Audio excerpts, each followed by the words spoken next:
বিসমিল্লাহির রহমানির রহিম।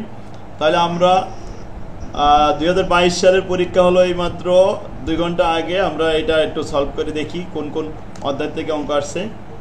দেখেন প্রথমে বি পার্টে আমাদের অঙ্ক আসছিল 4, 5, 6, 7, 8 পর্যন্ত অঙ্ক আসছিল। তাহলে থিওরি কয়টা ছিল? 3টা থিওরি আর 5টা অঙ্ক ছিল।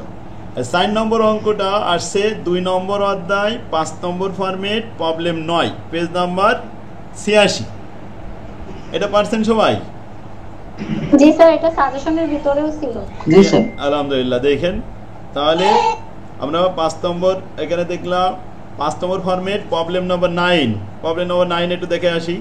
এই যে আমাদের বই প্রবলেম নম্বর 9, এই দেখেন এই অঙ্কটা উপরে চলে আসছে। নামটা একটু পরিবর্তন করে দিছে। তাহলে 5 নম্বর ফরম্যাটটা আপনারা চিনতে পারছিলেন কি হবে? সিএপিএম বলেছে। সিএপিএমটা আমাদের 5 নম্বর ফরম্যাট। এখন যদি ফিগার চেঞ্জ করে দিত তাহলে কি আপনারা পারতেন না? কি হাসান, কি মনে হয়? ফিগার চেঞ্জ করে দিলেও পারতেন?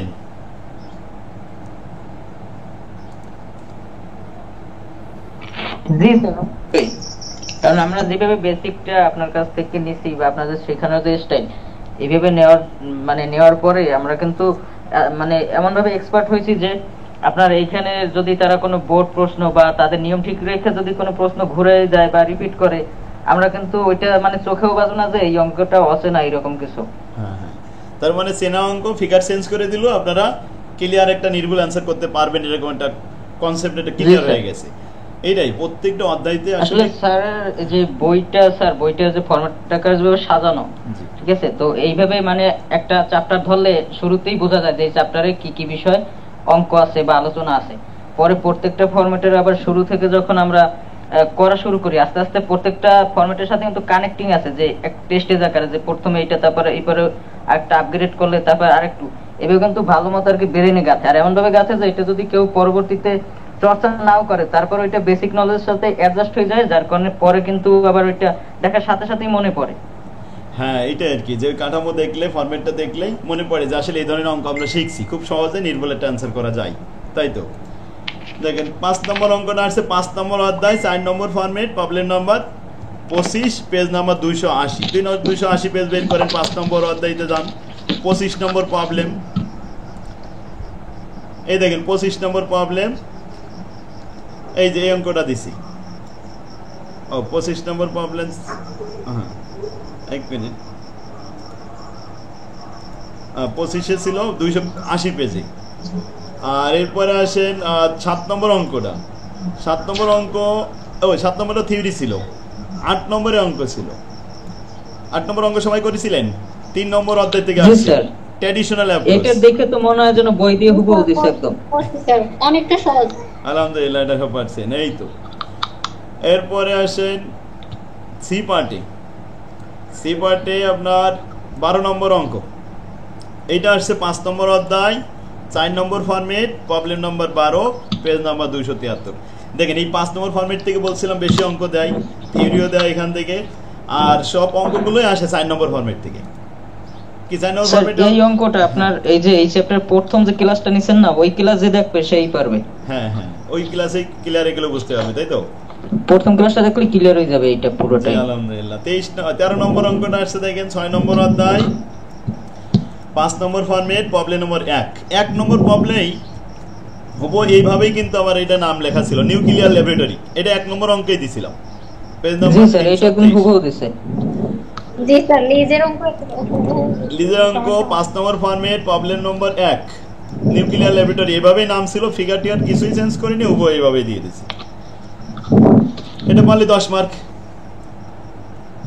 আচ্ছা, তারপরে 14 নম্বর অঙ্কটা ক্যাপিটাল স্ট্রাকচার 3 নম্বর অধ্যায় 1 নম্বর ফরম্যাট প্রবলেম নম্বর 15। হুবহু এরকমই ছিল, শুধুমাত্র দেখেন কমন স্ট্যাকটা নিচেই ছিল 30 লাখ, আর পিরিফারেটটা উপরে ছিল, ডেপটা উপরে ছিল, কমন স্ট্যাক নিচেই ছিল।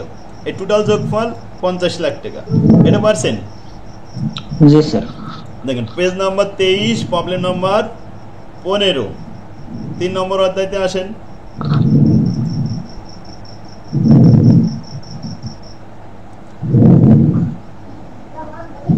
এক নম্বর ফরম্যাটে 15 নম্বর প্রবলেম।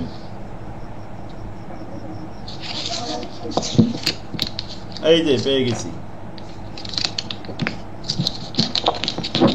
এই দেখেন উপরে দিছে ডেপ 10 লাখ, প্রিফারের 10 লাখ, তারপর 30 লাখ দিছে কিন্তু নিচে, আর ওখানে বোর্ড প্রশ্ন উপরে দিয়ে দিছে এই 50 লাখ টাকা, আর এখানে নিচে রিকোয়ারমেন্ট সব সেম ছিল।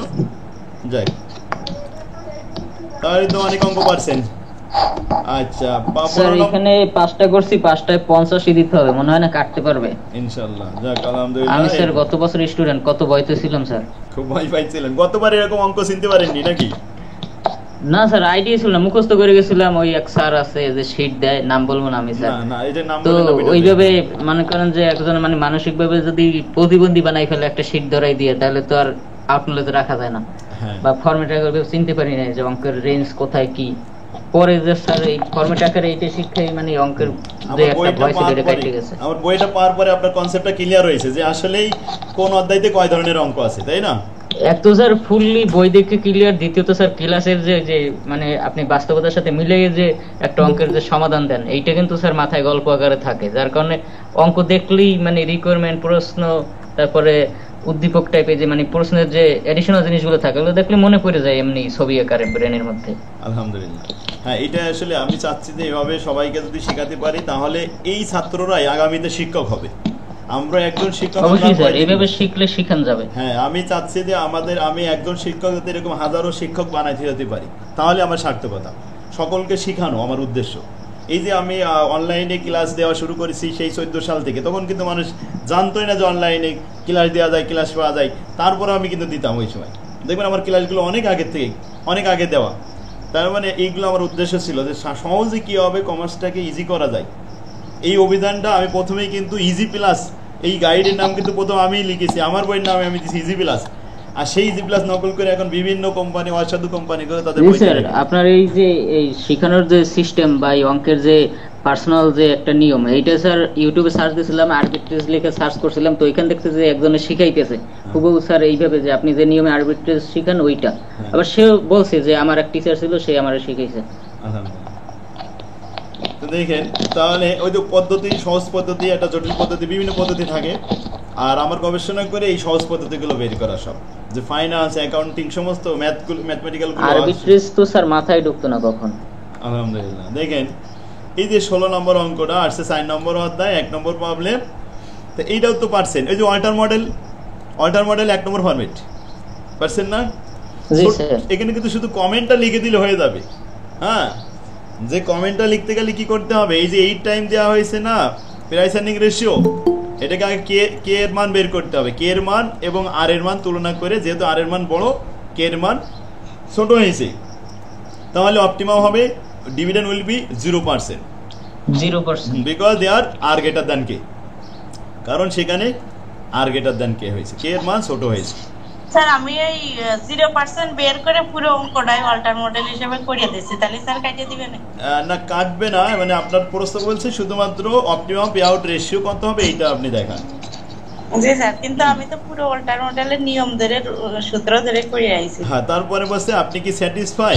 এখন এইখানে ডিভিডেন্ড দেওয়া রয়েছে 3 লাখ টাকা, উই আর নট স্যাটিসফাই, কারণ আমরা স্যাটিসফাই না।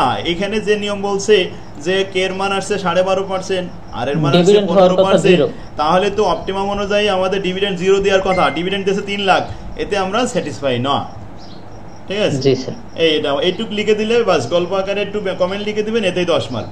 তবে এটা 4 মার্কে দেওয়া উচিত ছিল, যাই হোক প্রশ্ন করেছে বোর্ডে, সেটা সেভাবে দেবে। আর ওয়ার্কিং ক্যাপিটাল তো খুবই ইজি একটা অঙ্ক দিছে, কনভার্সন পিরিয়ড, স্যার এটা তো একদম কমন, উইকলি, হ্যাঁ উইকলি বেসিস দিয়েছে সব। যাক আলহামদুলিল্লাহ, মানে পার্সেন্টেজটাও হুবহু কমন আছে স্যার। তো এইবার পরবর্তী যে সাবজেক্টগুলো আছে ফরম্যাট আকারে আমাদের বই থেকে এরকমভাবে সুন্দর করে গুছাই পড়েন, তাহলে অনেক ভালো করবেন।